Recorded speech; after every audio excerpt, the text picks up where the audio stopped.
Raquel Pennington versus Mayra Beuno Silva. These are my fight prediction and betting tips. I am going with Raquel Rocky Pennington over Mayra Beuno Silva. I think Mayra Beuno Silva is way overhyped. Raquel Pennington has fought way better competition. She's got much crisper boxing, better experience. She's probably stronger in the clinch and on the ground over the course of the fight. Where I can see her having a little bit of trouble is when Mayra comes out really hard at the beginning. That's basically her biggest strength. It's just throwing really hard leg kicks, calf kicks, really hard punches. But Mayra Beuno Silva's defense is absolutely zip. And I don't think that's going to do versus someone as experienced as Raquel Pennington. Raquel Pennington 5 years ago, yes, it was 5 years ago, she went the full distance with Amanda Nunes. She did get beat up pretty bad, but she did have some moments in that fight. She even took down Amanda Nunes. Since then, she really hasn't lost a ton of her steps. She's actually been looking pretty good. She's on a 1, 2, 3, 4, 5 fight win streak versus some solid competition. Caitlin Beta is above average, although she can be very hesitant.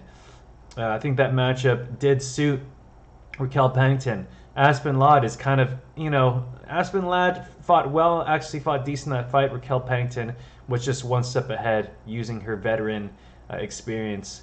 Macy Chiasson, that was not a difficult fight, but Penny Ganzad was a solid win.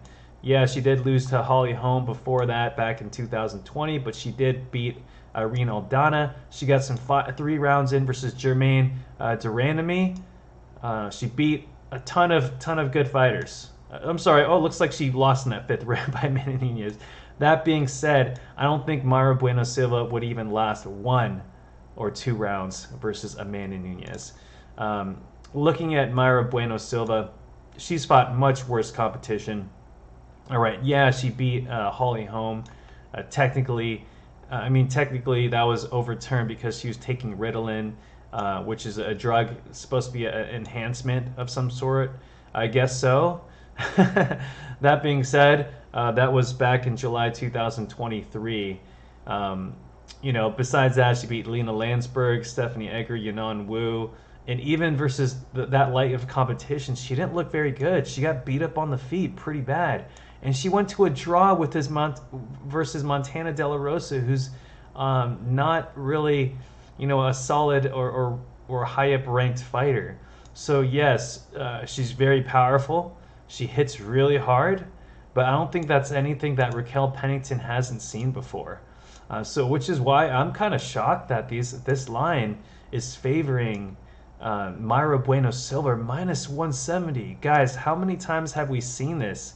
An overhyped fighter fighting poor competition, looking good. In most times they look good in their minus 170, but this girl hasn't really looked that good versus the poor competition.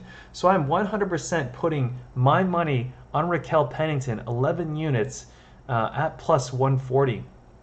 Do I think this goes the distance? I think it's possible. I think Mayra Beuno Silva is tough. I think Raquel can possibly grind out a win, use her heavy boxing.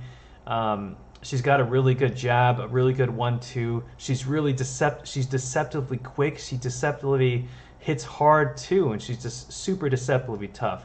I think that's why Raquel Pennington is being overlooked here. So guys, that is my pick, Raquel Pennington. I just think she is a really good dog. I'm taking her 1 plus 140, fellas. Let's go.